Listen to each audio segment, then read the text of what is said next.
God exists? Maybe yes, maybe no.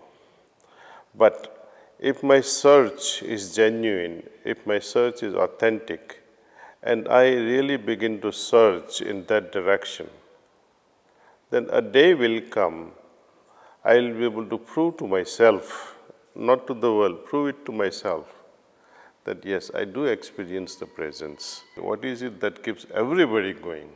What is it that supports my physical life, my emotional life, my spiritual life?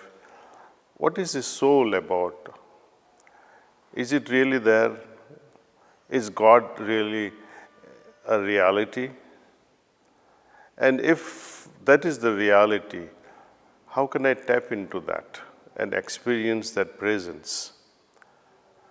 If you are wondering about that, then only way is to go inward and feel, experience the presence. People I interact with in my life and I ask them, do you really believe in God? And the most people, they say, yes, don't you think we believe in God? Don't we look like? But then when you ask them, why do you believe in God?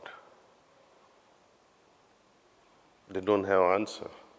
Some people who do answer, they say, oh, my mom taught me that. My community says so. My religion says so. The Holy Scriptures say so. It's always someone. But when we ask, what about you? What is the foundation of your belief other than others? That no one has a real concrete answer. So in spirituality, we move away, though we may start with some belief, even if it is absurd belief that there is God. Even if you believe in God, but without experiencing, it remains an absurd hypothetical belief. And we remain satisfied with hypothetical belief. Spirituality is all about translating this belief through meditative experiences into reality. God exists? Maybe yes, maybe no. But if my search is genuine, if my search is authentic, and I really begin to search in that direction, then a day will come, I will be able to prove to myself, not to the world, prove it to myself, that yes, I do experience the presence. It's not only within me, but it is everywhere else too.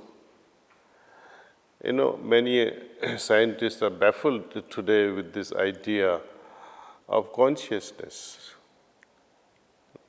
And they keep wondering how to define consciousness. What is the origin of consciousness?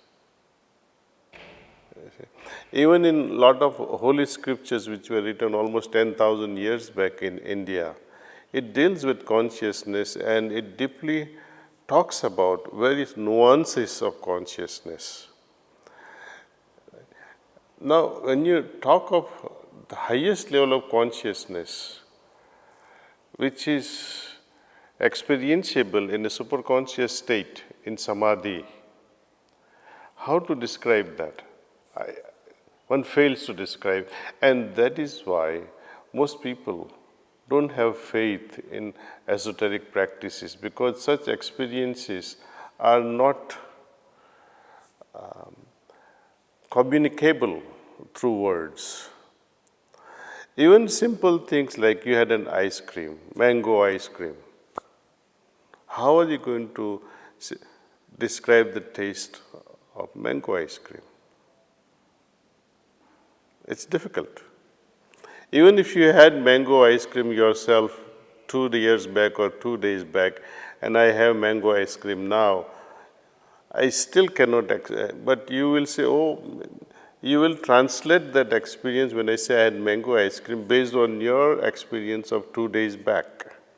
But it can be totally different. I may have a kesar ice cream, mango ice cream, and you may have had a mango which is Alfonso mango ice cream. So it can be absolutely different. But when you talk of absolute immutable experience of the highest, you often fail to describe, because such experiences happen only when your ego is absent. The greatest saints of India, Saint Kabir, he simply describes, when young people, they ask him, Kabir Sahab, can you describe the ultimate state that you have experienced? He says, no, I can't. Even to say that much is impossible, because he would say that it is like raindrops falling in the ocean. The individual consciousness merging in the infinite consciousness.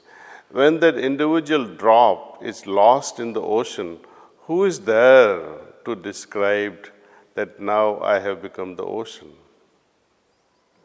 So there is a problem in spirituality when it comes to the ultimate state. When you don't exist, then you have the ultimate experience. But then you are not there to describe the whole state. So if someone says, I can describe the ultimate state, no, run away from there. But if someone says, I can help you experience that state, then you must have little faith. Just as you have faith in a pilot taking you from Washington, D.C. to San Francisco, you surrender and say, okay, this pilot is genuine. He's been taking many flights every day. You don't look for the certificate. So something like that happens in spirituality also. You have to have little faith, just a little bit. Afterward, you can test all that you can. Once you are healed from inside to a certain extent, once you gain some level of peace and calmness in your life through these practices, you can expose a little more, open up your heart a little more, you experience little more. As your heart opens, you invite more and more and more love from the world. And a time comes, your heart has no walls left, then see, you're fully open. And that's when the ultimate experience this engulfs you.